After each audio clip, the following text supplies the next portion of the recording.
Mi esposa piensa que usted es una vergüenza en comparación con su madre. No quiero que ella se sienta incómoda, mi hijo dijo cuando le pregunté por qué no fui invitada a la fiesta de su boda. Yo dije, entiendo, y lo dejé pasar. Arreglé mis cosas y me fui mientras él estaba en la ceremonia. Algunas horas después, la madre de la novia me llamó confundida. Pero antes de llegar a esa llamada, necesito contar cómo fue que mi propio hijo pudo decirme esas palabras. Cómo fue que el niño que cargué en mi vientre, que amamanté, que crié sola después de que su padre muriera, pudo mirarme a los ojos y decirme que yo era una vergüenza. La conversación sucedió 3 semanas antes de la boda. Yo había notado que Julián estaba distante, que sus visitas se habían vuelto más cortas, más espaciadas. Cuando lo llamaba, respondía con monosílabos. Cuando le preguntaba por los preparativos del matrimonio, cambiaba de tema rápidamente. Yo pensaba que estaba estresado, que organizar una boda era complicado, que pronto todo volvería a la normalidad. Un sábado por la tarde apareció en mi casa sin avisar. Eso ya era extraño. Julián siempre llamaba antes, siempre coordinaba, siempre tenía prisa. Pero ese día llegó con las manos en los bolsillos y una expresión que no le había visto desde que era adolescente y había reprobado un examen importante. Me pidió que nos sentáramos. Yo preparé café como siempre hacía, moviéndome por la cocina con esa familiaridad de quien ha repetido los mismos gestos miles de veces. Él no tocó su taza. Se quedó mirándola, dando vueltas con la cucharilla, buscando las palabras correctas para decir algo incorrecto. Finalmente habló. Me dijo que necesitaba conversar conmigo sobre la boda, que había un tema delicado que teníamos que resolver. Yo dejé mi taza sobre la mesa, sintiendo como algo frío empezaba a formarse en mi estómago. Le pregunté qué pasaba, si necesitaba dinero, si había algún problema con el lugar, si podía ayudar en algo. Julián negó con la cabeza. Dijo que no se trataba de eso, que se trataba de mí, de mi presencia en la ceremonia. Yo no entendí al principio. Le dije que por supuesto que iba a estar ahí, que ya tenía el vestido comprado, que había apartado la fecha desde hacía meses, que era su madre y que no me perdería su boda por nada del mundo. Él respiró hondo, como preparándose para un golpe. Y entonces lo dijo. Me dijo que Nereida y él habían estado hablando mucho sobre la lista de invitados, que querían mantener la boda íntima, elegante, sin complicaciones, que Nereida venía de una familia muy tradicional, muy refinada, donde las apariencias eran importantes, y que ella, después de pensarlo mucho, había expresado su preocupación sobre mi asistencia. Le pregunté qué tipo de preocupación. Mi voz salió más firme de lo que me sentía por dentro. Julián evitó mi mirada. Dijo que Nereida pensaba que yo no iba a encajar bien en el ambiente de la boda, que su familia tenía ciertos estándares, que su madre, Leonor, era una mujer muy educada, muy culta, que se movía en círculos sociales específicos, y que la comparación entre ella y yo podía resultar incómoda.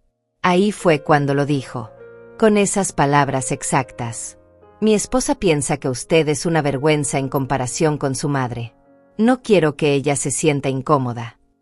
El silencio que siguió fue denso, como si el aire mismo se hubiera solidificado. Yo lo miré a los ojos buscando algún rastro del niño que había sido. Del niño que lloraba cuando se caía y corría a mis brazos.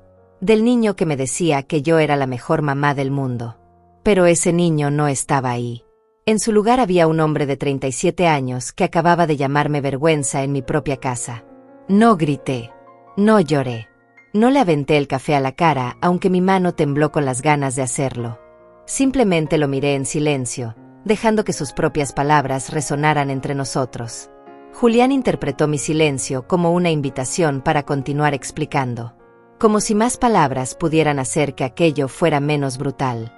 Me dijo que lo entendiera, que no era nada personal, que él me quería, por supuesto que me quería, pero que tenía que pensar en su matrimonio, en su futuro, que Nereida era importante para él y que no podía arriesgarse a que ella se sintiera mal en su propio día especial, que yo siempre había sido comprensiva, siempre había entendido las cosas, y que estaba seguro de que esta vez también iba a entender. Siguió hablando. Dijo que la boda iba a ser muy formal, que habría gente importante, socios de negocios de la familia de Nereida, contactos que podían ayudarlo en su carrera, que Leonor iba a estar ahí con sus amigas del club, todas ellas mujeres elegantes, sofisticadas, acostumbradas a cierto tipo de eventos. Y que él francamente no sabía cómo yo iba a manejar ese ambiente. Me explicó, con una paciencia condescendiente que me revolvió el estómago, que mi forma de vestir era demasiado sencilla, que mi forma de hablar era demasiado directa, que yo no conocía ciertas reglas sociales que en ese tipo de eventos eran importantes.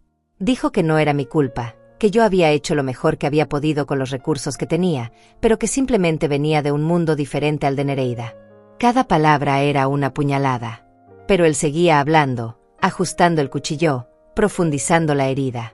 Me dijo que sería mejor para todos si yo me quedaba en casa. Que así Nereida estaría tranquila, él estaría tranquilo, y yo no tendría que pasar por la incomodidad de estar en un lugar donde no encajaba. Que en realidad me estaba haciendo un favor al ahorrarme esa experiencia. Cuando finalmente terminó su monólogo, me miró esperando mi respuesta. Esperando que yo hiciera lo que siempre había hecho durante sus 37 años de vida: ceder, adaptarme, desaparecer cuando fuera necesario para no causarle problemas. Y yo lo miré durante un largo momento, sintiendo como algo dentro de mí se rompía definitivamente. Entonces dije la única palabra que tenía sentido en ese momento: entiendo. Mi silencio lo desconcertó por un segundo. Creo que esperaba lágrimas, súplicas, tal vez un intento desesperado de hacerlo cambiar de opinión. Pero yo solo dije entiendo con una voz tan tranquila que hasta a mí me sorprendió. Julián pareció aliviado. Sonrió apenas, como si acabara de quitarse un peso de encima, y me dijo que sabía que yo iba a comprenderlo. Que siempre había sido una madre razonable. Se levantó de la silla, dio un sorbo rápido al café que ya estaba frío, y me dio un beso en la frente antes de irse. Un beso mecánico, de esos que se dan por costumbre, sin sentimiento real detrás. Me dijo que me llamaría después de la boda, que me contaría cómo había estado todo, que tal vez podríamos almorzar juntos la semana siguiente. Como si nada hubiera pasado. Como si no acabara de destruir algo fundamental entre nosotros. Cuando cerró la puerta, me quedé sentada en esa misma silla durante horas. No lloré. Todavía no. Solo me quedé ahí, mirando las 2 tazas de café sobre la mesa, pensando en cómo había llegado a este punto. En cómo el hijo que yo había criado sola, con las uñas, sacrificando todo, podía mirarme como si fuera un estorbo del que había que deshacerse discretamente. Y entonces empecé a recordar. No pude evitarlo. Los recuerdos llegaron como una avalancha, uno tras otro, implacables. Recordé el día que nació Julián. Tenía yo 23 años y estaba aterrada. Su padre, mi esposo Roberto, estaba conmigo en el hospital, sosteniéndome la mano, diciéndome que todo iba a estar bien. Y cuando finalmente escuché el llanto de mi bebé, cuando me lo pusieron en los brazos por primera vez, sentí que mi vida tenía un propósito completamente nuevo.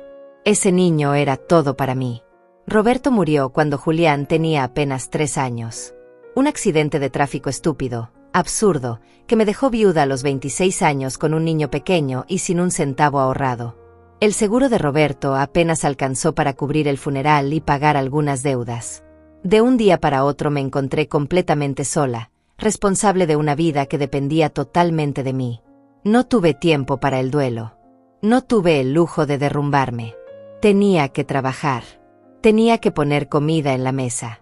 Tenía que pagar la renta. Así que conseguí empleo en una tintorería durante el día y limpiaba oficinas por las noches. Dejaba a Julián con la vecina, la señora Mercedes, que me cobraba $50 a la semana por cuidarlo. Dinero que yo apenas tenía, pero que pagaba religiosamente porque no había otra opción. Recuerdo esos años como una nebulosa de cansancio perpetuo. Dormía 4 horas por noche si tenía suerte. Me levantaba a las 5 de la mañana para preparar el desayuno de Julián, lo dejaba con Mercedes a las 6:30, llegaba a la tintorería a las 7. Trabajaba hasta las 5 de la tarde, recogía a Julián, le daba de cenar, lo bañaba, lo acostaba, y a las 9 de la noche salía a limpiar oficinas hasta la 1 de la madrugada. Los fines de semana lavaba ropa ajena para ganar un dinero extra. Planchaba camisas por $2 cada una. Hacía arreglos de costura por $5 o $10, dependiendo del trabajo. Cada centavo contaba. Cada centavo iba directo a mantener a mi hijo, a asegurarme de que él nunca sintiera la pobreza que yo estaba viviendo. Julián nunca supo cuántas noches yo me acosté sin cenar para que él tuviera un plato lleno. Nunca supo cuántas veces usé la misma ropa gastada durante años para poder comprarle a él zapatos nuevos cuando los necesitaba. Nunca supo que rechacé 3 propuestas de matrimonio de hombres buenos, hombres que podrían haberme dado una vida más fácil, porque ninguno de ellos veía a mi hijo con el amor que yo necesitaba que lo vieran. Cuando Julián entró a la primaria, yo trabajaba triple turno para poder pagar una escuela decente. No la mejor, porque esa no podía pagarla, pero una donde los maestros se preocuparan por los niños, donde hubiera libros suficientes, donde mi hijo pudiera aprender bien. Yo misma le enseñaba por las noches, repasando sus tareas después de mis turnos, aunque estuviera exhausta, aunque apenas pudiera mantener los ojos abiertos. En la secundaria, Julián quiso entrar al equipo de fútbol. Yo no tenía dinero para el uniforme ni para el equipo. Así que trabajé 2 meses extra, acepté turnos dobles en la tintorería, y llegué a casa un viernes con todo lo que él necesitaba. La cara que puso cuando abrió la bolsa, la forma en que me abrazó, me hizo sentir que todo el cansancio había valido la pena. Nunca le dije que no a nada que fuera importante para su educación o su futuro. Cuando quiso clases de inglés adicionales, yo pagué. Cuando necesitó una computadora para la escuela, yo ahorré durante 6 meses y se la compré. Cuando quiso ir a un campamento de verano con sus compañeros, yo trabajé turnos nocturnos extra durante 3 meses para poder darle ese dinero. La preparatoria fue todavía más difícil. Julián tenía sueños grandes. Quería ir a una buena universidad, estudiar administración de empresas, tener éxito. Y yo iba a hacer todo lo posible para que eso sucediera. Trabajé en 3 empleos simultáneamente durante esos años. La tintorería, la limpieza de oficinas, y además empecé a vender comida casada los fines de semana. Preparaba tamales, enchiladas, pozole, lo que fuera que pudiera vender. Mis manos se llenaron de callos. Mi espalda empezó a dolerme constantemente. Mis rodillas crujían cada vez que me levantaba. Pero no me importaba. Cada dolor era un paso más cerca de darle a mi hijo la vida que yo nunca tuve. Cada sacrificio tenía sentido porque era por él. Cuando Julián se graduó de preparatoria con honores, lloré de orgullo. Mi hijo, mi niño, lo había logrado. Y cuando recibió una aceptación para la universidad, aunque no era la más prestigiosa porque no alcanzamos para esa, era una buena universidad y yo iba a encontrar la manera de pagarla. Los siguientes 4 años fueron los más duros de mi vida. La colegiatura era cara. Los libros eran caros. El apartamento que Julián compartía con otros estudiantes era caro. Yo pagaba todo. Trabajaba como animal, sin descanso, sin respiro, porque mi hijo necesitaba concentrarse en sus estudios, no preocuparse por dinero. Julián me llamaba cada semana. Me contaba sobre sus clases, sus profesores, sus amigos. Yo lo escuchaba feliz, orgullosa, aunque estuviera sentada en mi cocina comiendo arroz con frijoles por 4ª noche consecutiva porque no me alcanzaba para más. Él no necesitaba saber eso. Él necesitaba estar tranquilo, enfocado, construyendo su futuro. Hubo momentos en que pensé que no iba a lograrlo. Momentos en que las deudas se acumulaban, en que los pagos se atrasaban, en que no sabía de dónde iba a sacar el dinero para la siguiente colegiatura. Pero siempre encontré la manera. Siempre. Pedí préstamos. Trabajé horas extra. Vendí las pocas joyas que tenía de mi matrimonio con Roberto. Hice lo que fuera necesario. Cuando Julián se graduó de la universidad, fue el día más feliz de mi vida. Ver a mi hijo con su toga y su birrete, escuchar su nombre cuando le entregaron su diploma, saber que lo había logrado. Ese momento justificaba cada lágrima, cada noche sin dormir, cada comida que me salté, cada dolor en mi cuerpo envejecido prematuramente. Después de la graduación, Julián consiguió un buen trabajo. Empezó a ganar bien. Y yo finalmente pude respirar. Dejé la limpieza de oficinas. Dejé de vender comida. Me quedé solo con mi trabajo en la tintorería, algo manejable, algo que no me mataba de cansancio. Por primera vez en décadas, pude dormir más de 5 horas por noche. Julián me visitaba regularmente al principio. Me llevaba a cenar de vez en cuando. Me compraba regalos en Navidad y en mi cumpleaños. Yo pensaba que finalmente podíamos disfrutar del fruto de tanto sacrificio. Que podíamos tener una relación más relajada ahora que la lucha había terminado. Entonces conoció a Nereida. La primera vez que Julián me habló de Nereida fue por teléfono. Sonaba emocionado, casi nervioso, como un adolescente enamorado.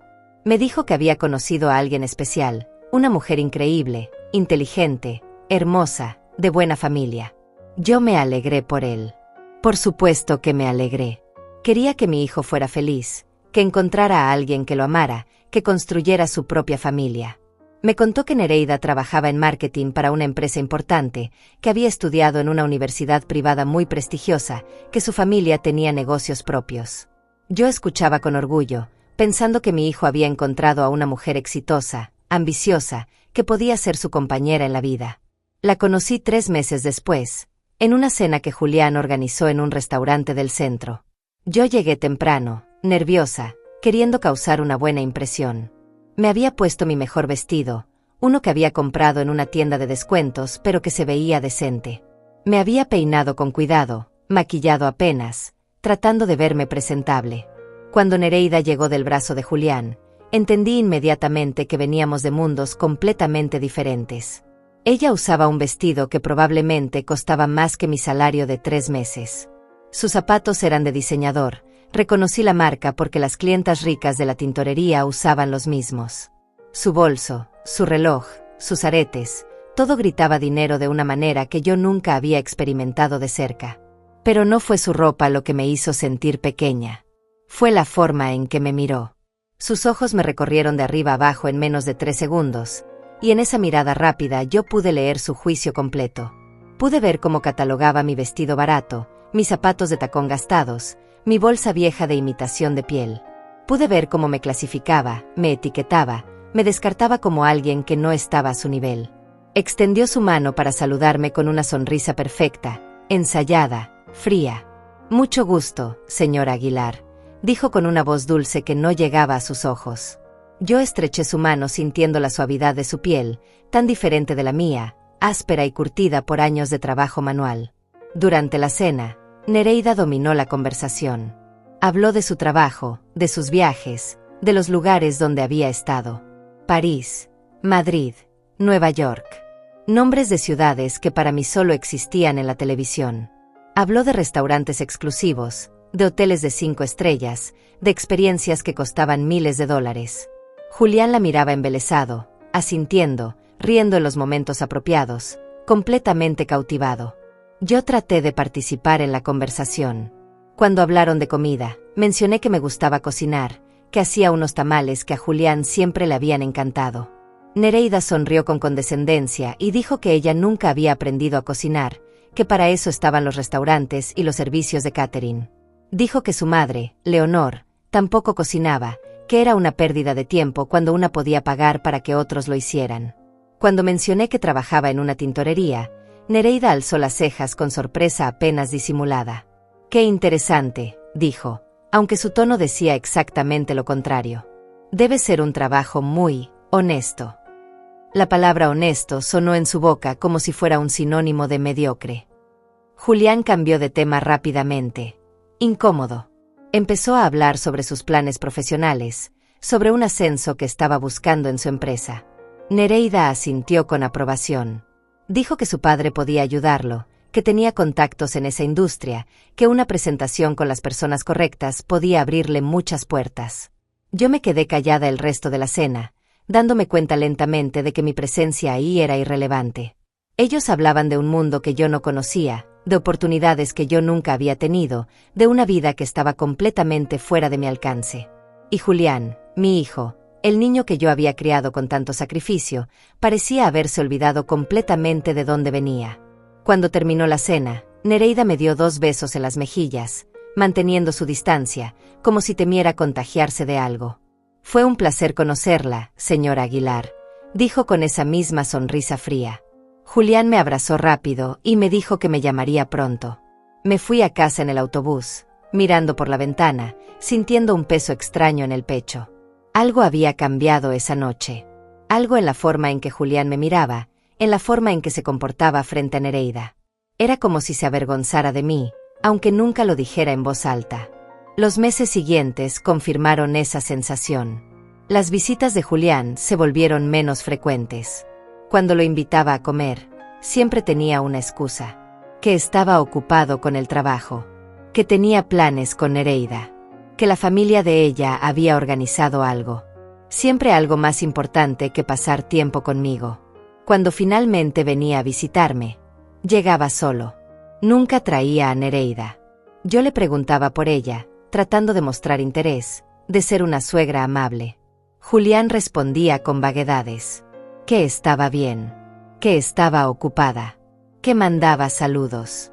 Un día me atreví a invitarlos a ambos a comer a mi casa. Quería cocinar para ellos, mostrarle a Nereida que yo también podía hacer cosas bonitas, aunque fuera en mi pequeño departamento.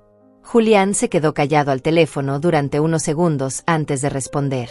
Dijo que Nereida tenía una dieta muy específica, que no comía ciertas cosas, que era complicado, que mejor lo dejáramos para otra ocasión. Esa ocasión nunca llegó. Conocí a los padres de Nereida 6 meses después, en el cumpleaños de Julián. Él organizó una cena en su apartamento, el apartamento nuevo que había rentado en una zona elegante de la ciudad, muy diferente del lugar modesto donde había vivido durante la universidad. Nereida había decorado todo con gusto exquisito. Muebles modernos, arte en las paredes, todo coordinado perfectamente. Yo llegué con un pastel que había horneado yo misma, pastel de chocolate, el favorito de Julián desde que era niño. Lo puse sobre la mesa de la cocina y me di cuenta inmediatamente de que había cometido un error. Había una mesa larga llena de comida cara de restaurantes exclusivos, botellas de vino que probablemente costaban $100 cada una, postres elaborados de una pastelería francesa. Mi pastel casero se veía completamente fuera de lugar ahí. Leonor y Manuel, los padres de Nereida, llegaron media hora después que yo. Leonor era una mujer alta, delgada, impecablemente vestida. Su ropa era elegante sin ser ostentosa, su maquillaje perfecto, su cabello peinado en un estilo sofisticado que había requerido claramente la mano de un profesional. Manuel era un hombre de negocios, trajeado, con un reloj que valía probablemente más que mi carro. Leonor me saludó con cortesía educada pero distante. Me hizo las preguntas apropiadas. ¿Dónde vivía? ¿En qué trabajaba? ¿Cuánto tiempo llevaba viuda? Cada pregunta sonaba como un interrogatorio disfrazado de conversación amable. Yo respondía con honestidad, sintiendo como cada respuesta me hacía más pequeña en su evaluación mental.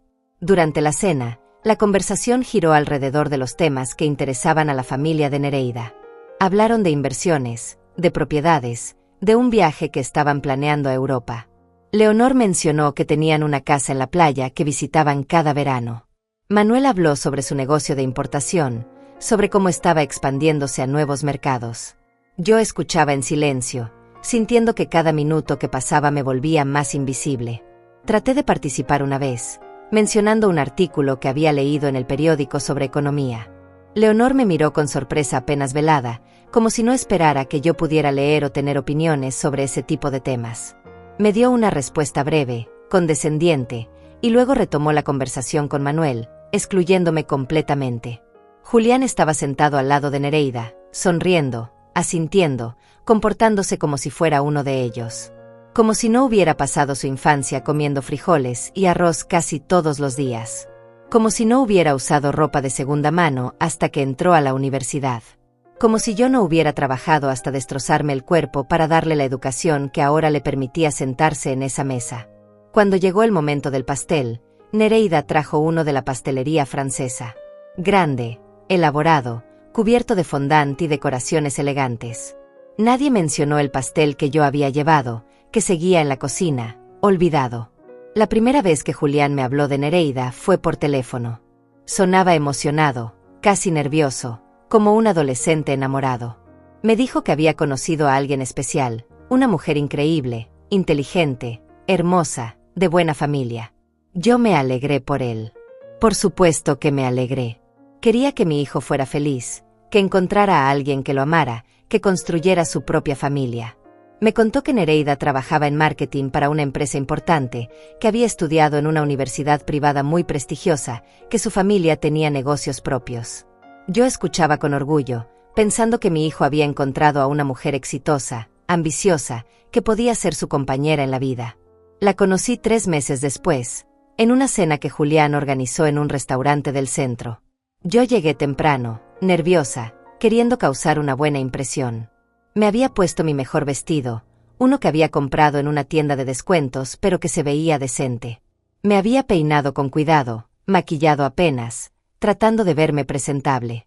Cuando Nereida llegó del brazo de Julián, entendí inmediatamente que veníamos de mundos completamente diferentes. Ella usaba un vestido que probablemente costaba más que mi salario de 3 meses. Sus zapatos eran de diseñador. Reconocí la marca porque las clientas ricas de la tintorería usaban los mismos. Su bolso, su reloj, sus aretes, todo gritaba dinero de una manera que yo nunca había experimentado de cerca. Pero no fue su ropa lo que me hizo sentir pequeña. Fue la forma en que me miró. Sus ojos me recorrieron de arriba abajo en menos de 3 segundos, y en esa mirada rápida yo pude leer su juicio completo. Pude ver cómo catalogaba mi vestido barato, mis zapatos de tacón gastados, mi bolsa vieja de imitación de piel. Pude ver cómo me clasificaba, me etiquetaba, me descartaba como alguien que no estaba a su nivel. Extendió su mano para saludarme con una sonrisa perfecta, ensayada, fría. «Mucho gusto, señora Aguilar», dijo con una voz dulce que no llegaba a sus ojos.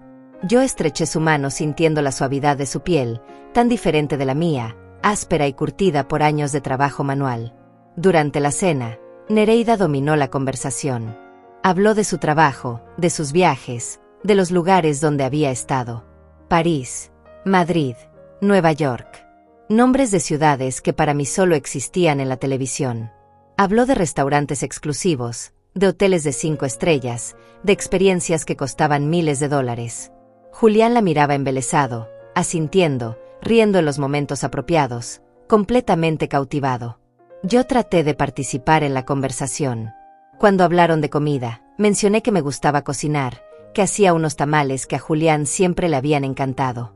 Nereida sonrió con condescendencia y dijo que ella nunca había aprendido a cocinar, que para eso estaban los restaurantes y los servicios de catering. Dijo que su madre, Leonor, tampoco cocinaba, que era una pérdida de tiempo cuando una podía pagar para que otros lo hicieran. Cuando mencioné que trabajaba en una tintorería, Nereida alzó las cejas con sorpresa apenas disimulada. «Qué interesante», dijo, aunque su tono decía exactamente lo contrario. «Debe ser un trabajo muy honesto». La palabra honesto sonó en su boca como si fuera un sinónimo de mediocre. Julián cambió de tema rápidamente. Incómodo. Empezó a hablar sobre sus planes profesionales, sobre un ascenso que estaba buscando en su empresa. Nereida asintió con aprobación. Dijo que su padre podía ayudarlo, que tenía contactos en esa industria, que una presentación con las personas correctas podía abrirle muchas puertas. Yo me quedé callada el resto de la cena, dándome cuenta lentamente de que mi presencia ahí era irrelevante. Ellos hablaban de un mundo que yo no conocía, de oportunidades que yo nunca había tenido, de una vida que estaba completamente fuera de mi alcance. Y Julián, mi hijo, el niño que yo había criado con tanto sacrificio, parecía haberse olvidado completamente de dónde venía. Cuando terminó la cena, Nereida me dio 2 besos en las mejillas, manteniendo su distancia, como si temiera contagiarse de algo. «Fue un placer conocerla, señora Aguilar», dijo con esa misma sonrisa fría. Julián me abrazó rápido y me dijo que me llamaría pronto. Me fui a casa en el autobús, mirando por la ventana, sintiendo un peso extraño en el pecho. Algo había cambiado esa noche. Algo en la forma en que Julián me miraba, en la forma en que se comportaba frente a Nereida. Era como si se avergonzara de mí, aunque nunca lo dijera en voz alta. Los meses siguientes confirmaron esa sensación. Las visitas de Julián se volvieron menos frecuentes. Cuando lo invitaba a comer, siempre tenía una excusa. Que estaba ocupado con el trabajo. Que tenía planes con Nereida. Que la familia de ella había organizado algo. Siempre algo más importante que pasar tiempo conmigo.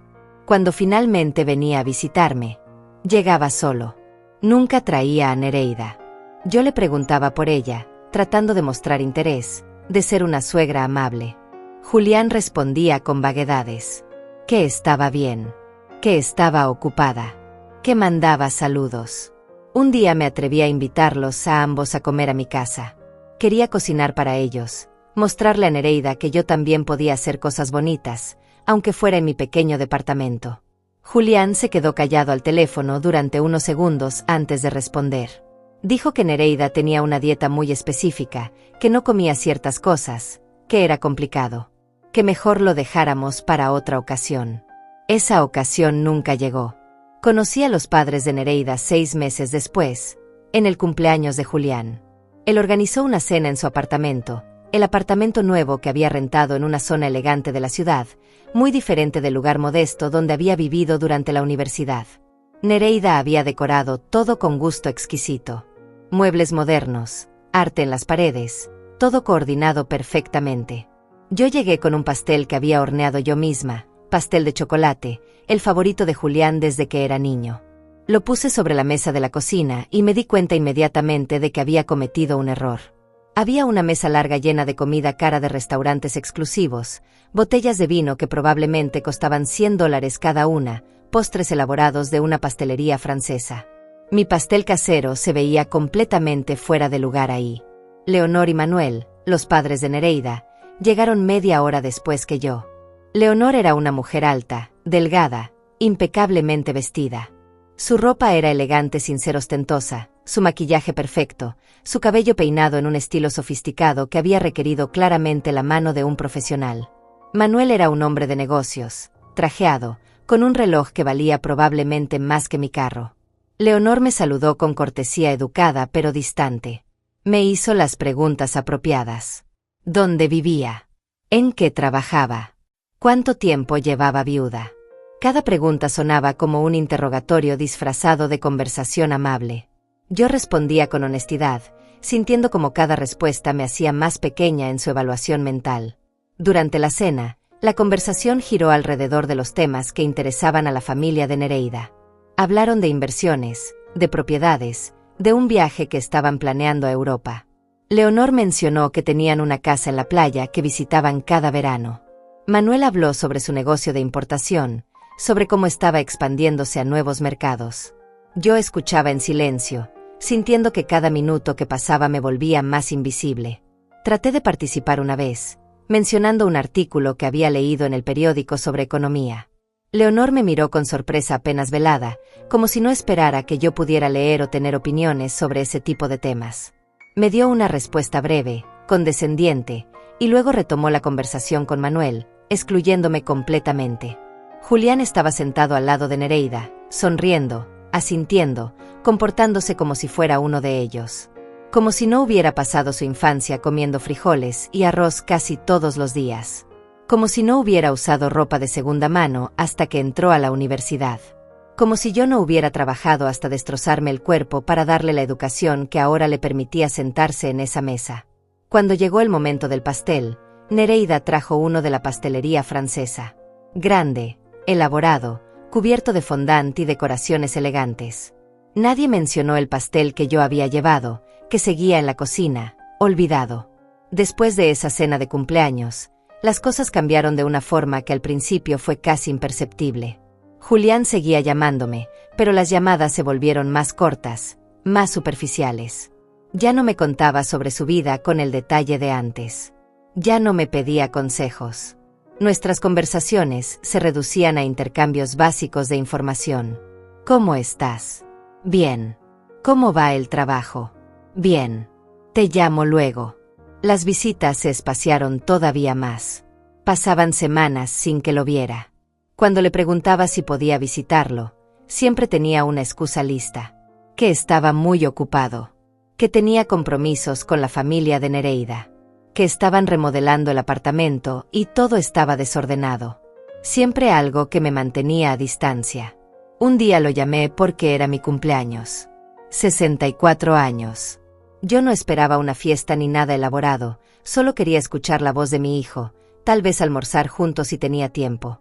Julián contestó apurado. Me felicitó rápido, me dijo que me mandaba un abrazo, que tenía una reunión importante y no podía hablar. Me prometió que pasaría a verme el fin de semana. No pasó. El fin de semana llegó y se fue sin noticias de él. Cuando finalmente lo llamé el lunes, me dijo que lo sentía mucho, que se le había complicado todo, que Nereida había organizado una comida con su familia y no había podido avisarme. Me dijo que me compensaría pronto. Nunca lo hizo. Los comentarios empezaron sutilmente. Pequeñas observaciones que Julián hacía cada vez que nos veíamos, como si fueran casuales, sin importancia. Un día me dijo que tal vez debería actualizar mi guardarropa, que había visto unas tiendas donde vendían ropa bonita a buen precio.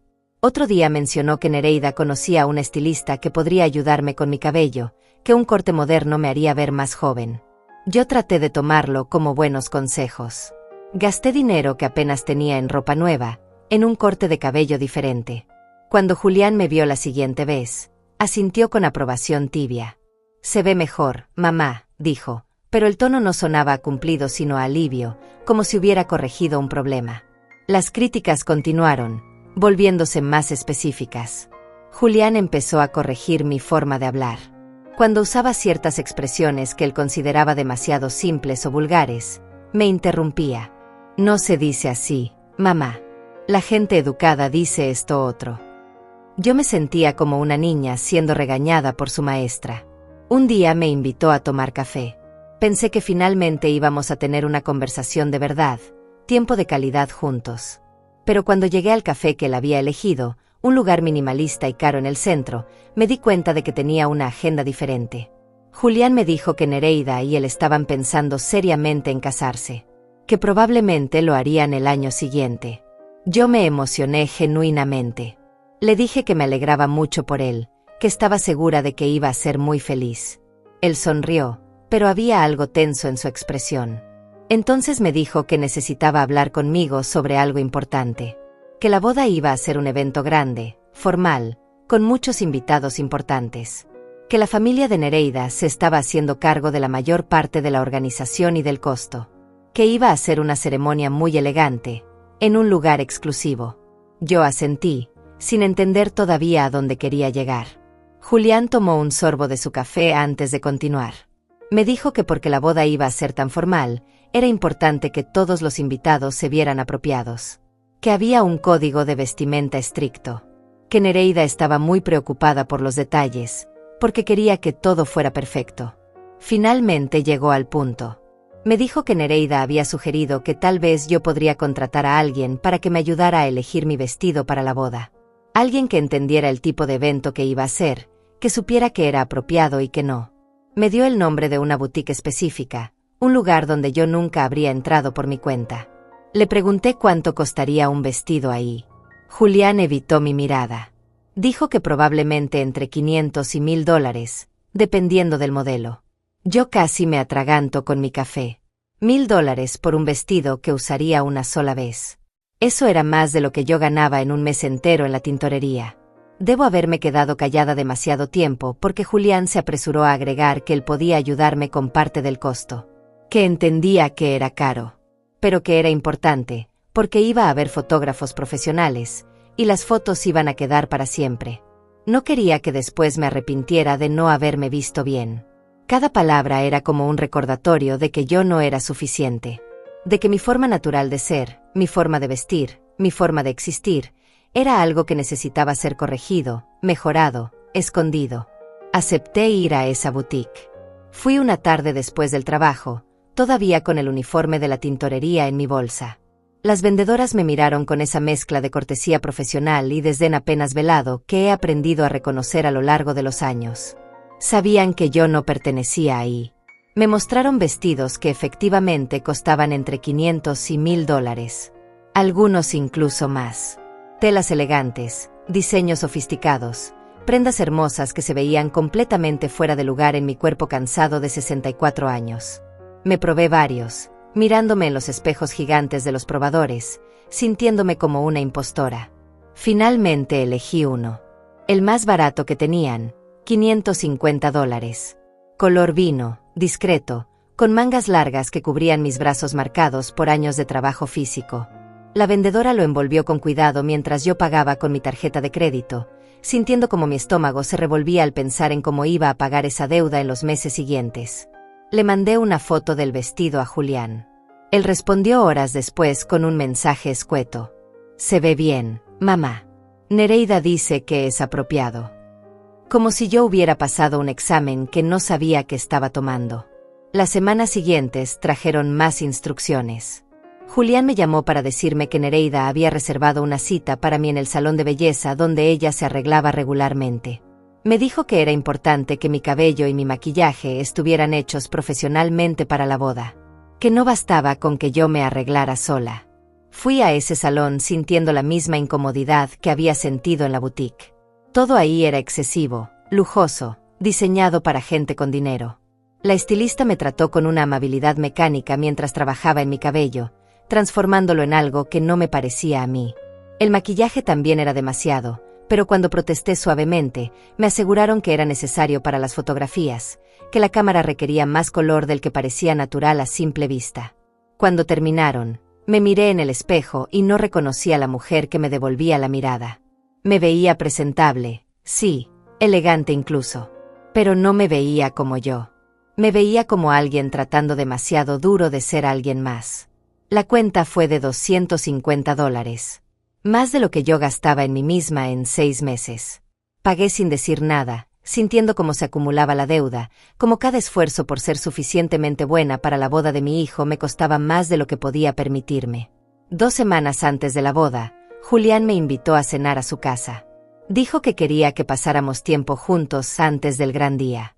Yo llegué esperanzada, pensando que tal vez finalmente podríamos tener una conversación real, que tal vez mi hijo recordaría quién era yo, quién había sido para él.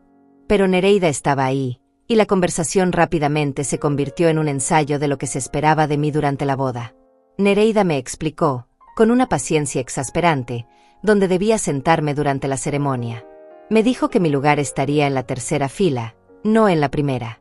Cuando le pregunté por qué, me explicó que la primera fila estaba reservada para la familia inmediata de la novia, y que aunque yo era la madre del novio, el protocolo en su círculo social dictaba que las familias se organizaban de cierta manera.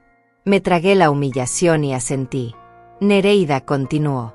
Me dijo a qué hora debía llegar, dónde debía pararme durante las fotos, con quién debía y no debía hablar. Cada instrucción era un recordatorio de que yo era una pieza más en su evento perfectamente organizado, no la madre del novio celebrando el matrimonio de su hijo. Julián permanecía callado durante todo esto, asintiendo ocasionalmente, reforzando lo que Nereida decía. Nunca me defendió. Nunca sugirió que tal vez estaban siendo demasiado estrictos, demasiado controladores. La semana antes de la boda, Nereida organizó una cena de ensayo. No la cena de ensayo oficial, me aclaró, sino una reunión previa con algunos miembros cercanos de ambas familias para coordinar detalles. Me invitaron, y yo acepté pensando que tal vez era una señal de que finalmente me estaban incluyendo de verdad. La cena fue en casa de los padres de Nereida.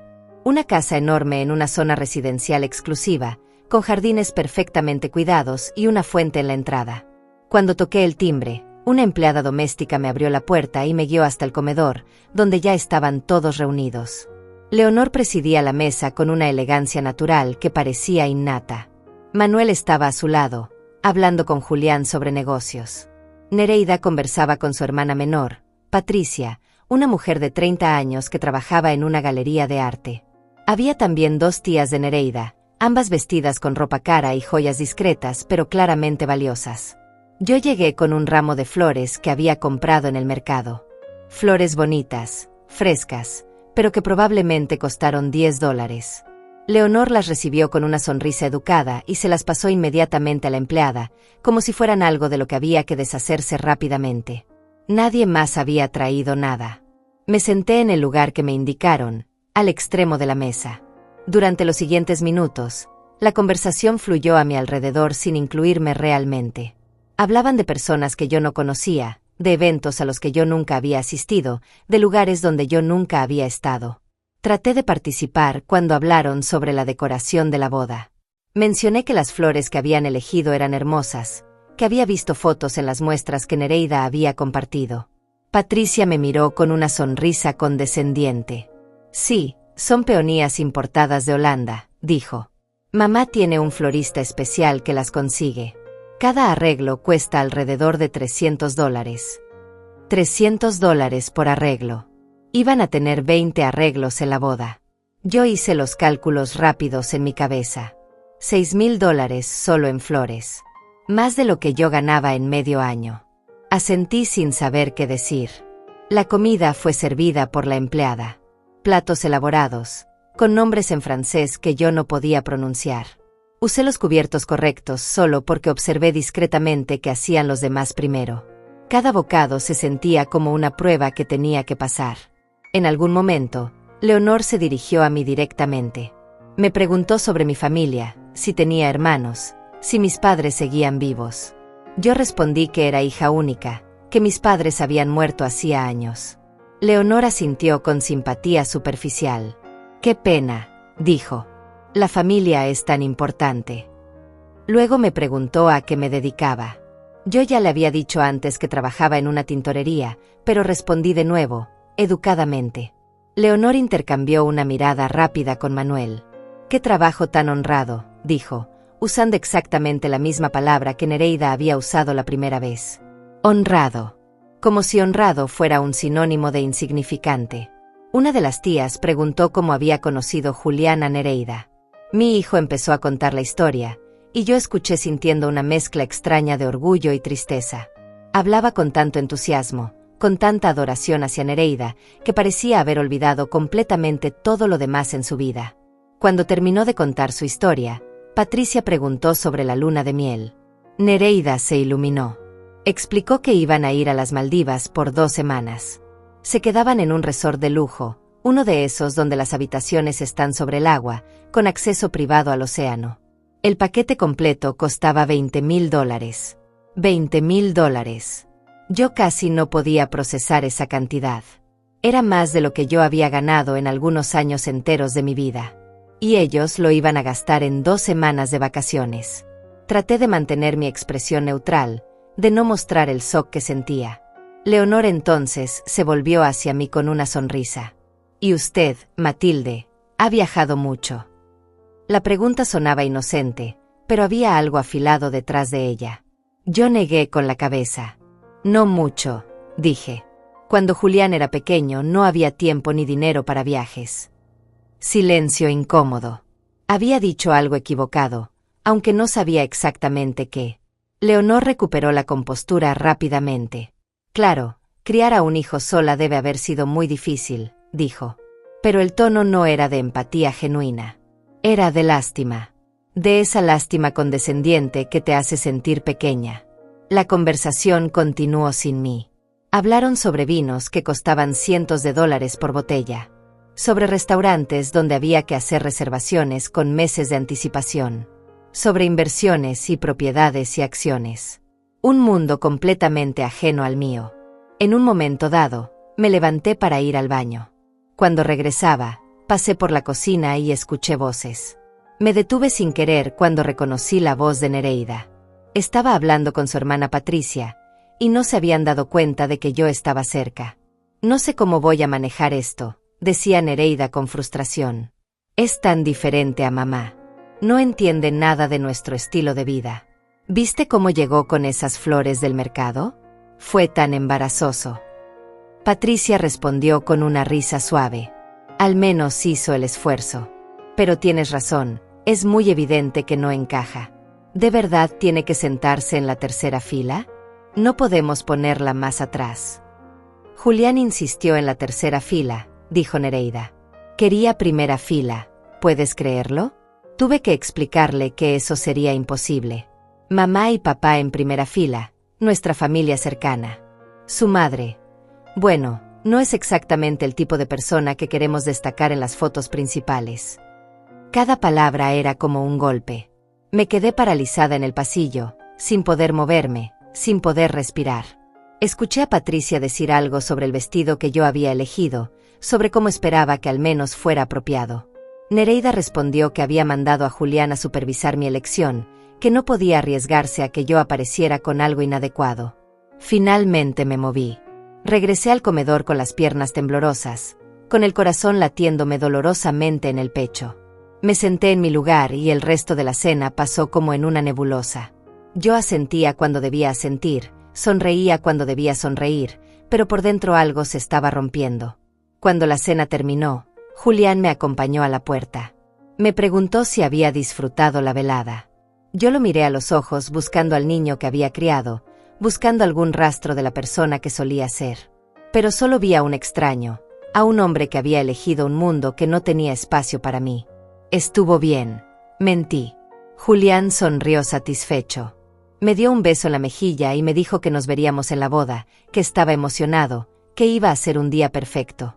Yo asentí y me fui sin decir nada más.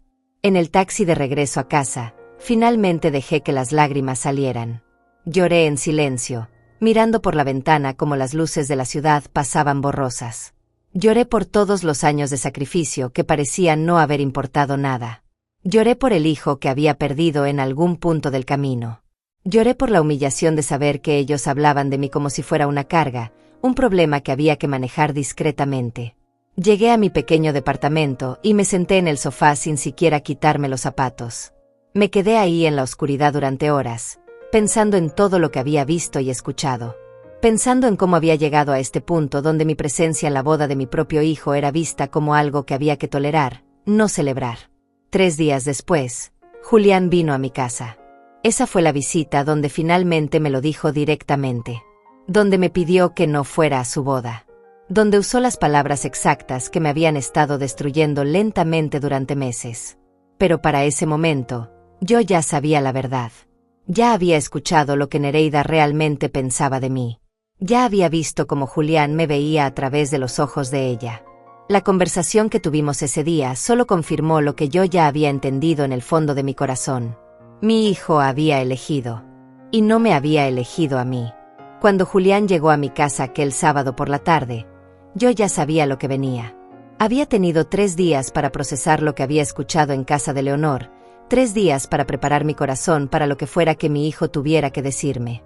Pero ninguna preparación en el mundo podría haberme protegido del dolor de escuchar esas palabras salir de su boca.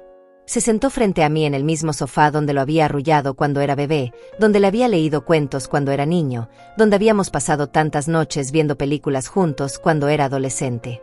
Y ahí, en ese mismo lugar lleno de recuerdos, me dijo que era mejor que yo no fuera a su boda. No empezó así. Primero hubo preámbulos. Me preguntó cómo estaba, si había dormido bien, si necesitaba algo. Conversación vacía, palabras que llenaban el espacio mientras él reunía el valor para decir lo que realmente había venido a decir. Yo dejé que hablara, observándolo, memorizando cada detalle de su cara, preguntándome cuándo exactamente había perdido a mi hijo. Finalmente llegó al punto.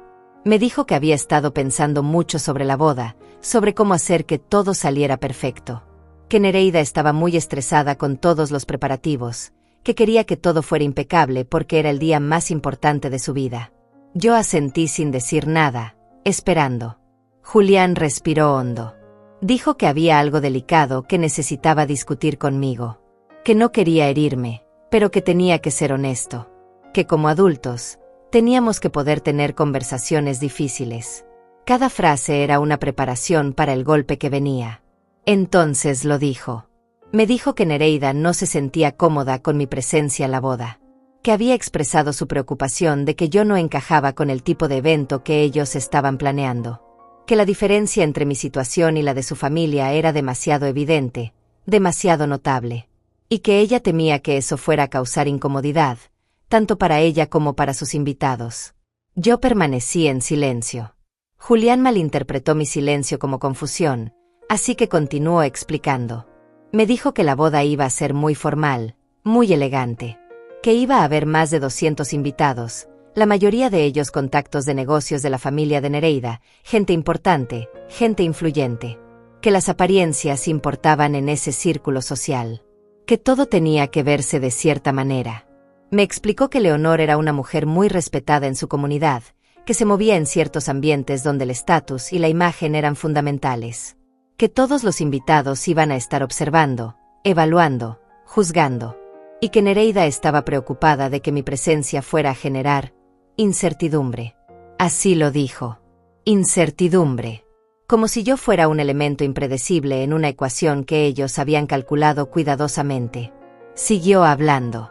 Me dijo que él entendía que esto era difícil para mí, que lo sentía mucho, pero que tenía que pensar en su matrimonio. Que Nereida era su futuro, su compañera de vida, y que no podía empezar esa vida haciendo que ella se sintiera incómoda o avergonzada. Que como esposo, su lealtad tenía que estar con ella primero. Cada palabra era como un clavo enterrándose más profundo. Pero lo que más dolió fue lo que vino después. Julián se inclinó hacia adelante, tomó mi mano con una suavidad que se sentía como traición, y me dijo que en realidad me estaba haciendo un favor. Que si yo fuera a esa boda, iba a sentirme fuera de lugar. que iba a estar rodeada de gente que no conocía, en un ambiente que no entendía, con conversaciones en las que no podría participar, que iba a ser incómodo para mí también. Dijo que no quería ponerme en esa situación, que me conocía bien, que sabía que yo no era del tipo de persona que disfrutaba de ese tipo de eventos, que probablemente iba a estar contando los minutos para poder irme a casa, que entonces, ¿por qué forzarlo? ¿Por qué hacer que ambas, Nereida y yo, pasáramos por esa incomodidad cuando podíamos evitarla fácilmente? Me ofreció alternativas.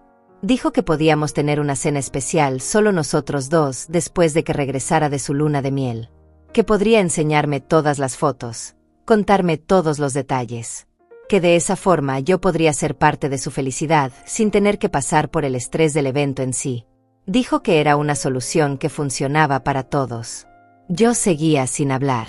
Miraba su cara, tan seria, tan sincera en su crueldad. Lo miraba explicar por qué era razonable excluir a su propia madre de su boda, y lo hacía con una lógica que él genuinamente creía que tenía sentido. Como si fuera una decisión práctica, una simple cuestión de hacer que las cosas fueran más fáciles para todos. Julián interpretó mi silencio como resistencia. Cambió de táctica. Me recordó todo lo que Nereida y su familia estaban haciendo por nosotros. Que el padre de Nereida le había conseguido contactos importantes para su trabajo. Que estaban pagando por la mayor parte de la boda, un evento que iba a costar más de $50,000. Que estaban abriendo puertas para el que nunca se habrían abierto de otra manera. Me dijo que no podía arriesgar esa relación. Que no podía empezar su matrimonio con tensión, con Nereida sintiendo que él no la había apoyado en algo tan importante para ella. Que tenía que ser estratégico, pensar en el largo plazo, en su futuro, en las oportunidades que esta unión le estaba trayendo. Entonces dijo algo que me congeló por dentro. Dijo que yo tenía que entender que las cosas habían cambiado. Que él ya no era el niño que dependía de mí para todo. Que había crecido, que se había educado, que ahora se movía en círculos diferentes. Que había alcanzado un nivel de vida que yo nunca había podido darle, y que no podía permitir que nada pusiera en riesgo ese progreso. Dijo que me amaba, que siempre me iba a amar, que nunca iba a olvidar todo lo que yo había hecho por él. Pero que tenía que ser realista. Que nuestros mundos eran diferentes ahora. Que él había avanzado, y que yo tenía que aceptar eso. Tenía que aceptar que su vida ahora incluía compromisos y expectativas que yo no entendía completamente. Me dijo que esto no significaba que me estuviera abandonando. Que siempre iba a estar ahí para mí si lo necesitaba. Que siempre iba a ser mi hijo. Pero que necesitaba que yo le diera espacio para construir su propia vida, su propia familia, sin complicaciones innecesarias. Y mi presencia en su boda era, según él, una complicación innecesaria. Hubo una pausa larga. Julián esperaba mi respuesta, mi reacción. Tal vez esperaba lágrimas, súplicas, un ruego de que reconsiderara. O tal vez esperaba enojo, gritos, una escena dramática que él podría usar después para justificar su decisión. Pero yo no le di ninguna de las dos cosas. Lo miré directamente a los ojos. Vi en ellos a un extraño. No a mi hijo, no al niño que había criado con tanto amor y sacrificio, sino a un hombre que había calculado fríamente que yo ya no era útil para la imagen que quería proyectar. Un hombre que había decidido que su madre era una vergüenza. Y entonces, con una voz completamente calmada, completamente controlada, dije una sola palabra. Entiendo. Julián parpadeó, sorprendido por la facilidad de mi respuesta. Pareció aliviado, casi feliz. ¿De verdad, mamá? ¿Lo entiendes? Su voz tenía un tono esperanzado, como si realmente creyera que acabábamos de resolver un problema de manera civilizada. Sí, dije. Entiendo perfectamente. Él sonrió. Me apretó la mano con afecto. Me dijo que sabía que yo iba a comprenderlo, que siempre había sido tan razonable, tan madura. Me dijo que esto no cambiaba nada entre nosotros, que seguíamos siendo madre e hijo, que nuestro vínculo era irrompible. Palabras vacías que flotaban en el aire sin ningún peso real detrás de ellas. Se quedó unos minutos más, ahora relajado, hablando sobre otros temas como si nada importante hubiera pasado. Me contó sobre el pastel de bodas que habían elegido, sobre el primer baile que iban a tener, sobre la banda que iban a contratar. Hablaba con entusiasmo, completamente ajeno al hecho de que había destrozado algo dentro de mí que nunca iba a poder repararse. Cuando finalmente se levantó para irse, me abrazó. Cuando Julián cerró la puerta al irse, me quedé sentada en el sofá sin moverme. El departamento estaba en silencio, un silencio tan pesado que parecía tener peso físico. Miré alrededor de mi pequeña sala, las paredes que habían sido testigos de toda una vida de sacrificio, y sentí algo diferente a la tristeza. Sentí claridad. Durante 41 años había vivido para mi hijo. Desde el día que nació hasta este momento, cada decisión que había tomado había girado alrededor de él. ¿Qué comer? ¿Dónde trabajar? ¿Cómo gastar cada centavo? Si aceptar o rechazar oportunidades. Todo se reducía a una sola pregunta: ¿qué es mejor para Julián? Había renunciado a mi juventud, a la posibilidad de volver a casarme, a mis propios sueños, a todo. Y lo había hecho feliz, sin resentimiento, porque creía que estaba construyendo algo valioso. Creía que estaba criando a un hombre que entendería el valor del sacrificio, que apreciaría lo que se había dado por él, que llevaría consigo las lecciones de humildad y gratitud. Pero me había equivocado. Me levanté del sofá y caminé hacia mi habitación. Abrí el armario y saqué una caja vieja que guardaba en el estante superior. Dentro estaban todos los documentos importantes de mi vida. Actas de nacimiento, certificados, títulos de propiedad, pólizas de seguro. Papeles que había ido acumulando a lo largo de los años. Empecé a revisarlos metódicamente. No con tristeza, no con rabia. Con la mente clara y enfocada que había desarrollado después de años de resolver problemas prácticamente. Y mientras revisaba esos documentos, empecé a ver un patrón que nunca había notado conscientemente pero que siempre había estado ahí. El departamento donde Julián vivía con Nereida. El título de propiedad estaba a mi nombre. Yo lo había comprado hace 6 años, cuando Julián consiguió su primer trabajo serio. Él me había pedido ayuda porque no tenía suficiente crédito para comprar algo por su cuenta, y los apartamentos en renta en buenas zonas eran caros. Yo había usado mi casa como garantía para el préstamo.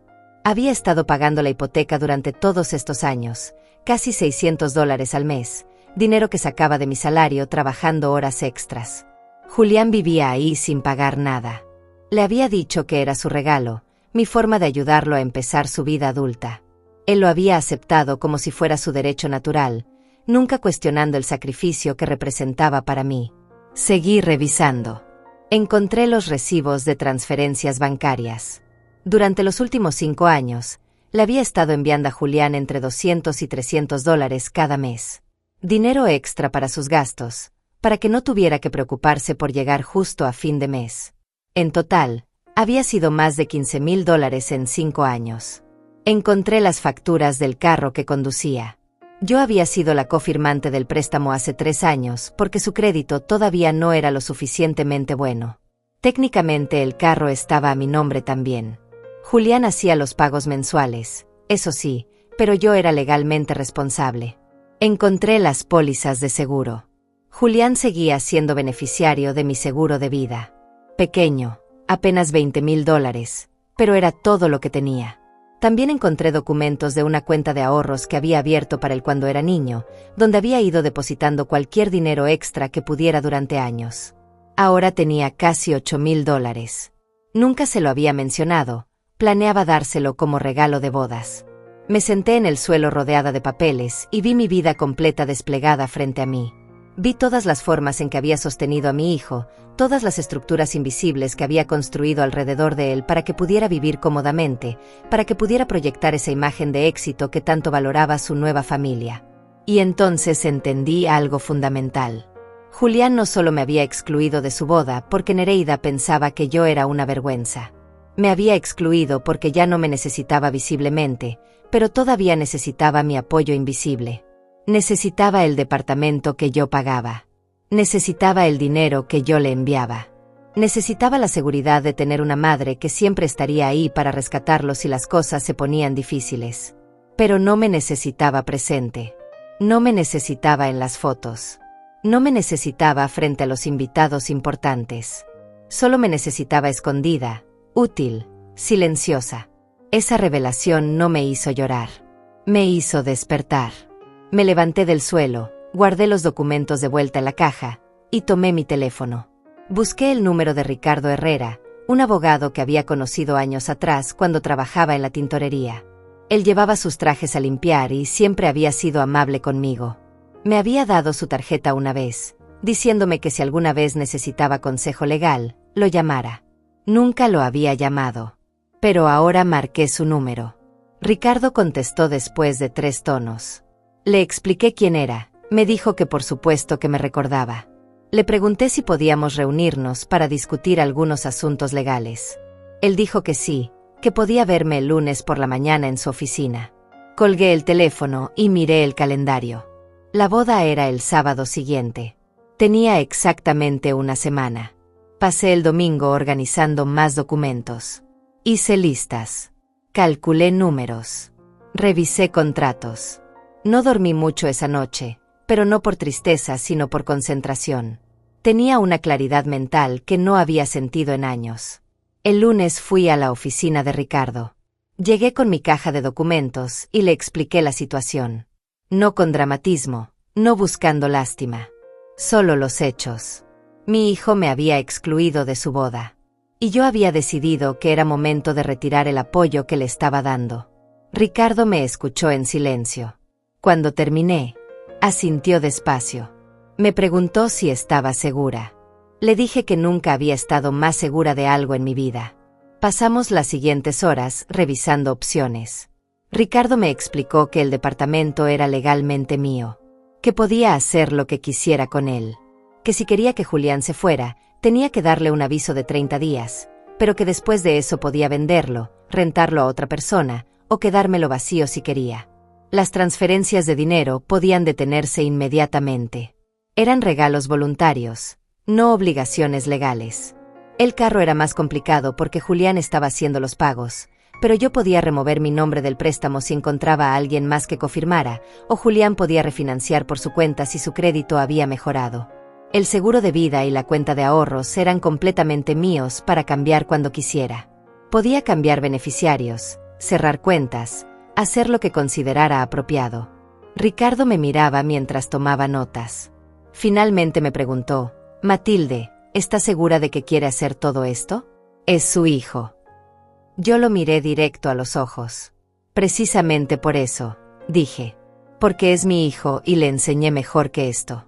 Porque no voy a permitir que crea que puede tratarme como algo descartable y seguir beneficiándose de mi sacrificio». Ricardo asintió. Me dijo que entendía. Que él también tenía hijos y que esperaba nunca llegar a ese punto, pero que entendía. Me dijo que iba a preparar todos los documentos necesarios. Salí de su oficina con un plan claro. No iba a hacer nada dramático. No iba a gritar ni a hacer escenas. Simplemente iba a retirar, legal y silenciosamente, todo el soporte que había estado dando. Iba a dejar que Julián y su nueva familia manejaran su vida sin mí. Y lo iba a hacer mientras él estaba en su boda perfecta, celebrando sin su madre. Los días siguientes los pasé en movimiento constante. No hubo lágrimas, no hubo colapsos emocionales. Solo acción deliberada y calculada. Ricardo trabajó rápido, preparando todos los documentos que necesitábamos. Yo firmé papeles, hice llamadas, organicé cada detalle con una precisión que me sorprendió a mí misma. El martes fui al banco. Cancelé las transferencias automáticas que le hacía a Julián cada mes. El empleado me preguntó si estaba segura. Le dije que sí. Luego fui a la sección de seguros y cambié el beneficiario de mi póliza de vida. En lugar de Julián, puse a una organización benéfica que ayudaba a madres solteras. Me pareció apropiado. El miércoles, Ricardo me llamó para decirme que había preparado el aviso de desalojo para el departamento. 30 días a partir del sábado, el día de la boda. Julián tendría un mes para encontrar otro lugar. El documento era formal, legal, imposible de ignorar. Lo firmé sin temblar. También cerré la cuenta de ahorros que había mantenido para Julián durante todos estos años. Los $8,000 los transferí a mi propia cuenta. Ese dinero representaba años de sacrificio, de negarme cosas a mí misma para guardar algo para él. Ahora lo iba a usar para mí. Tal vez para viajar, algo que nunca había hecho. Tal vez simplemente para tener un colchón de seguridad en mi vejez. El jueves contacté a la compañía del préstamo del carro. Les expliqué que quería remover mi nombre del contrato. Me dijeron que Julián tendría que refinanciar o conseguir otro cofirmante. Les dije que eso era problema de él, no mío. Iniciaron el proceso. El viernes fue el día más difícil. No porque me arrepintiera de lo que estaba haciendo, sino porque tuve que enfrentarme a la magnitud de lo que significaba. Iba a cortar efectivamente todos los lazos financieros con mi hijo. Después de esto, él tendría que sostenerse completamente solo, o depender de Nereida y su familia. Ya no tendría a su madre como red de seguridad. Pero yo ya no quería ser una red de seguridad invisible. Si iba a ser descartada, entonces me iba completamente. No a medias. Ese viernes por la noche, Julián me llamó. Su voz sonaba feliz, emocionada. Me dijo que todo estaba listo para la boda, que mañana era el gran día. Me preguntó cómo estaba, si estaba bien. Yo le dije que estaba perfectamente bien. Hubo un silencio breve. Creo que esperaba que yo mencionara la boda, que le deseara felicidad, que dijera algo sentimental.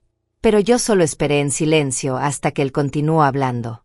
Me dijo que después de la luna de miel me llamaría para que pudiéramos almorzar juntos, para enseñarme las fotos. Le dije que claro, que cuando quisiera. Colgamos. Fue probablemente la conversación más corta que habíamos tenido en años. Y sería la última conversación normal que tendríamos. El sábado amaneció soleado. El día de la boda. Me levanté temprano como siempre, preparé café, me senté en mi balcón a ver la ciudad despertar. Pensé en Julián, imaginándolo en ese momento preparándose para su gran día. Imaginé a Nereida nerviosa y emocionada, a Leonor supervisando cada detalle, a todos moviéndose en esa coreografía perfecta que habían planeado durante meses. Una coreografía de la que yo había sido cuidadosamente removida. A las 10 de la mañana, Ricardo llegó a mi casa. Traía todos los documentos finales. Los revisamos juntos una última vez. El aviso de desalojo, fechado para ese día. Los papeles del banco confirmando la cancelación de las transferencias. La documentación del cambio de beneficiario en el seguro. Todo estaba en orden. Ricardo me preguntó si quería esperar, si quería pensarlo un poco más. Le dije que no, que lo había pensado suficiente, que esto no era una decisión emocional tomada en un momento de dolor. Era una decisión racional basada en respeto propio. A las 11 de la mañana, mientras Julián probablemente se estaba poniendo su smoking, yo estaba firmando el último documento. Ricardo se ofreció a entregar personalmente el aviso de desalojo en el departamento de Julián. Yo acepté. No quería hacerlo yo misma, no quería ese momento dramático. A las 12 del mediodía, la ceremonia de Julián debía comenzar. Yo estaba empacando. No todo, solo lo esencial. Ropa, documentos importantes, algunas fotografías. Metí todo en 2 maletas. No sabía exactamente a dónde iba, pero sabía que no podía quedarme en ese departamento esperando. Necesitaba moverme, irme, estar en otro lugar. Llamé a mi prima Irene, que vivía en otra ciudad a 3 horas de distancia. Le expliqué brevemente la situación. Irene se indignó por mí, me dijo que por supuesto que podía quedarme con ella todo el tiempo que necesitara. Le dije que llegaría esa tarde. A la 1 de la tarde, mientras Julián y Nereida probablemente estaban diciendo sus votos, yo estaba cerrando la puerta de mi departamento. Dejé una nota breve sobre la mesa de la cocina, por si Julián venía a buscarme después. La nota decía simplemente: me fui unos días. Nos vemos pronto. No mencioné nada sobre los documentos legales. Él los descubriría por su cuenta. Tomé un taxi a la terminal de autobuses. Mientras el taxi avanzaba por las calles, pasamos cerca del lugar donde se estaba celebrando la boda. Un salón de eventos elegante con jardines perfectamente cuidados. Vi los carros estacionados afuera, carros caros, lujos. Vi gente entrando con vestidos de gala y trajes formales. Le pedí al taxista que se detuviera un momento. Me quedé mirando desde la distancia, sabiendo que mi hijo estaba ahí adentro, rodeado de toda esa gente, celebrando el día más importante de su vida. Cini. Sentí algo, pero no era tristeza. Era una especie de cierre. Un capítulo terminando definitivamente. Le dije al taxista que continuara. En la terminal, compré un boleto para el autobús de las 3 de la tarde. Tenía 2 horas de espera. Me senté en una banca con mis maletas, tomando café de una máquina expendedora, viendo a la gente pasar. Familias viajando juntas, parejas jóvenes emocionadas, gente viviendo sus vidas. A las 4 de la tarde, mientras mi autobús avanzaba por la carretera, Julián probablemente estaba en la recepción. El primer baile con Nereida. El brindis. Las fotos con la familia de ella. Todo ese evento perfecto del que yo había sido excluida. Pero yo ya no estaba pensando en eso. Estaba mirando por la ventana del autobús, viendo el paisaje cambiar, sintiendo algo que no había sentido en mucho tiempo. Ligereza. Como si me hubiera quitado un peso que había estado cargando durante tanto tiempo que ya ni lo sentía hasta que desapareció. Llegué a casa de Irene cuando estaba oscureciendo. Ella me recibió con un abrazo largo y preguntas preocupadas. Le conté todo mientras tomábamos té en su cocina. Irene me escuchó sin interrumpir, y cuando terminé, dijo algo que se me quedó grabado. Matilde, has pasado 41 años viviendo para ese niño. Tal vez es hora de que empieces a vivir para ti. Esa noche dormí en la habitación de huéspedes de Irene. Dormí profundamente, sin pesadillas, sin angustia. Solo un sueño tranquilo y reparador. Mientras yo dormía en paz, la bomba que había dejado atrás estaba a punto de explotar. El domingo por la mañana me desperté con el sol entrando por la ventana de la habitación de Irene. Por un momento, olvidé dónde estaba. Luego los recuerdos del día anterior regresaron, pero sin el peso que esperaba sentir. Solo claridad. Bajé a desayunar. Irene ya estaba en la cocina preparando café. Me sonrió con esa calidez que solo la familia verdadera puede dar. Desayunamos juntas hablando de cosas simples, cotidianas. No mencionamos a Julián. Era un alivio. Mi teléfono había estado apagado desde el sábado por la tarde. A las 10 de la mañana del domingo, lo encendí. Inmediatamente empezaron a llegar mensajes. Muchos mensajes. El primero era de un número que no reconocí. Era de Leonor. El mensaje decía: Señor Aguilar, soy Leonor Garza, la madre de Nereida. Necesito hablar urgentemente con usted. Por favor, llámeme cuando pueda. Es muy importante. Había 3 llamadas perdidas del mismo número. Luego había mensajes de Julián. 5 mensajes, cada uno más desesperado que el anterior. Mamá, ¿dónde estás? Mamá, necesito hablar contigo urgentemente. Mamá, por favor contesta. ¿Qué significa el papel que dejaste en mi departamento? Mamá, llámame ahora. También había 2 llamadas perdidas de un número que resultó ser de Nereida. Miré todos esos mensajes con una calma que me sorprendió. No sentí urgencia de responder. No sentí pánico ni culpa. Solo curiosidad distante sobre qué exactamente había pasado. Decidí llamar primero a Ricardo para saber si había entregado el aviso. Contestó inmediatamente. Me dijo que sí, que el sábado por la tarde había ido al departamento y había deslizado el sobreoficial por debajo de la puerta, como habíamos acordado. Me preguntó si todo estaba bien. Le dije que sí, que todo estaba perfecto. Entonces llamé a Leonor. No porque sintiera que le debía algo, sino porque genuinamente tenía curiosidad sobre qué podría querer la madre de Nereida. Leonor contestó al primer tono.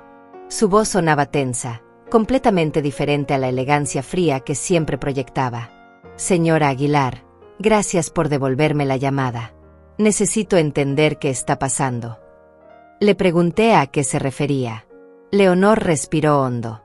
Me dijo que el sábado por la noche, después de la recepción, Julián y Nereida habían regresado al departamento y habían encontrado el aviso de desalojo.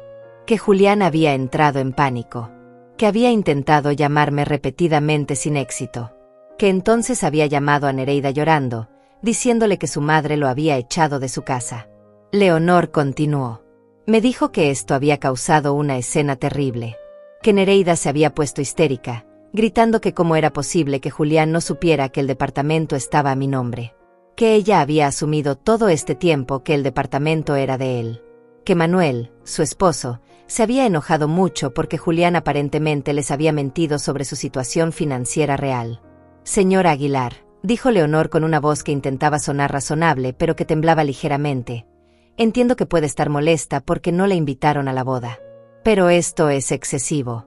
Son recién casados. No pueden quedarse sin un lugar donde vivir. Algo en su tono me molestó. Esa asunción de que yo estaba reaccionando emocionalmente, de que esto era un berrinche que podía ser manejado con palabras suaves. Decidí ser completamente clara. Leonor, dije con una voz calmada, no estoy molesta. Estoy tomando decisiones racionales sobre mi propio patrimonio. Ese departamento es mío. Lo compré con mi dinero. He estado pagando la hipoteca durante 6 años. Julián ha vivido ahí sin pagar renta. Ahora he decidido que necesito ese activo para mi propia seguridad financiera en mi vejez. Leonor se quedó callada un momento. Luego dijo, pero señora, ellos no tienen dónde ir. La luna de miel está programada para mañana. No pueden cancelarla ahora. Entonces sugiero que vayan a su luna de miel como planearon, respondí. Tienen 30 días para encontrar otro lugar. Es tiempo suficiente. Pero el costo de rentar en esta ciudad es muy alto, protestó Leonor. Un departamento decente en una buena zona cuesta al menos $1,500 al mes. Lo sé, dije. Yo he estado pagando $600 de hipoteca cada mes durante años para que Julián no tuviera que preocuparse por eso. Ahora tendrá que preocuparse, como todos los adultos. Hubo un silencio largo. Cuando Leonor habló de nuevo, su voz tenía un tono diferente. Más duro. Señora Aguilar, Nereida está muy alterada. Dice que Julián le mintió sobre muchas cosas. Que le dijo que el departamento era suyo, que tenía ahorros sustanciales, que su situación económica era mucho mejor de lo que realmente es. Eso suena como un problema entre Julián y Nereida, respondí. No es mi problema. Nereida está considerando seriamente si quiere continuar con este matrimonio, dijo Leonor, y ahora había una amenaza apenas velada en su voz. Si usted no retira este aviso de desalojo, podría estar destruyendo el matrimonio de su hijo. Me reí. No pude evitarlo. Una risa corta, sin humor. Leonor, déjeme ser muy clara. Mi hijo me excluyó de su boda porque usted y su hija me consideran una vergüenza. Porque no encajo en su círculo social. Porque mi ropa no es suficientemente cara. Porque mi forma de hablar no es suficientemente refinada. Porque mi trabajo no es suficientemente prestigioso. Hice una pausa, dejando que mis palabras se asentaran. Mi hijo eligió a su nueva familia sobre mí. Eligió la imagen y el estatus sobre la persona que sacrificó todo por él. Así que ahora, él puede vivir completamente en ese mundo que eligió. Sin mi apoyo financiero. Sin mi red de seguridad. Solo con ustedes. Esto es cruel, dijo Leonor.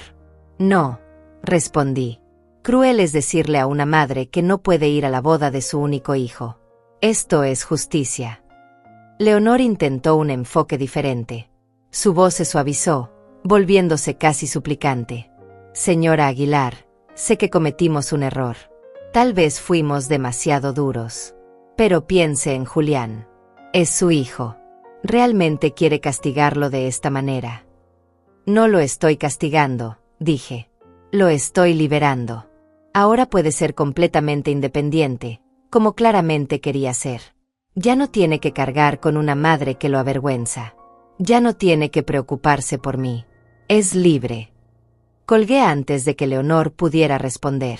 10 minutos después, Julián llamó. Esta vez contesté. Su voz sonaba desesperada, rota. Mamá, por favor. No hagas esto. Podemos hablar. Puedo explicar. No hay nada que explicar, Julián, dije con calma. Fuiste muy claro el sábado pasado. Yo entendí perfectamente. Estaba equivocado, dijo, y ahora estaba llorando. Me dejé influenciar por Nereida. No debí decirte eso. Por favor, perdóname. Te perdono, dije, y era verdad. Pero eso no cambia nada. El departamento sigue siendo mío y necesito venderlo. Venderlo. Su voz se quebró. Mamá, no puedo comprar otro lugar. No tengo dinero ahorrado. Todo lo que gano apenas me alcanza para vivir. Entonces tendrás que rentar, dije, como hace la mayoría de la gente. Pero las rentas son carísimas. ¿Y Nereida? Se detuvo. ¿Nereida qué? Pregunté. Julián suspiró. Nereida está furiosa. Dice que le mentí. Que le hice creer que yo era más exitoso de lo que soy. Su padre está diciendo que tal vez el matrimonio fue un error. Tal vez lo fue, dije suavemente. Tal vez deberías casarte con alguien que te ame por quien eres realmente, no por la imagen que proyectas. Mamá, te necesito, dijo, y había genuino pánico en su voz ahora. Necesitabas mi dinero, corregí. Necesitabas mi apoyo financiero. Pero no me necesitabas a mí. No lo suficiente para incluirme en tu boda. Lo siento, sollozó. Lo siento muchísimo. Lo sé, dije. Pero algunas cosas no se pueden deshacer con disculpas, Julián. Algunas decisiones tienen consecuencias. Colgué. Y apagué el teléfono de nuevo. Los días siguientes fueron tranquilos. Me quedé con Irene, ayudándola en su jardín, cocinando juntas, viendo películas por la noche. Era una vida simple, pacífica. Una vida que no había tenido en décadas. Ricardo me llamó una semana después para decirme que Julián había contactado a un abogado tratando de pelear el desalojo. Pero no había nada que pelear. Todo era legal, todo estaba en orden. El departamento era mío y tenía todo el derecho de hacer con él lo que quisiera. 2 semanas después, Ricardo me informó que Julián había empezado a empacar. Había encontrado un apartamento pequeño para rentar, mucho más modesto que el lugar donde había estado viviendo. Nereida aparentemente se había ido a vivir temporalmente con sus padres. El matrimonio estaba en crisis. No sentí satisfacción al escuchar eso. No sentí victoria. Solo sentí una paz profunda de saber que había recuperado mi dignidad. 1 mes después, volví a mi ciudad. Había tomado la decisión de vender el departamento de Julián y usar ese dinero para comprarme algo pequeño para mí, en un lugar tranquilo. Finalmente iba a tener mi propio espacio, pagado completamente, sin deudas. Julián intentó verme. Le dije que no estaba lista, que tal vez algún día podríamos hablar, pero no ahora. Necesitaba tiempo. Necesitaba espacio. Él me mandó una carta. Larga, llena de disculpas y arrepentimiento. Decía que había sido un tonto, que había valorado las cosas equivocadas, que finalmente entendía todo lo que yo había sacrificado por él. Decía que Nereida había pedido el divorcio, que había perdido todo. Leí la carta una vez. Luego la guardé en un cajón. Tal vez algún día la volvería a leer. Tal vez algún día podría perdonar completamente. Pero ese día no era hoy. Hoy, yo estaba ocupada viviendo mi propia vida. Finalmente.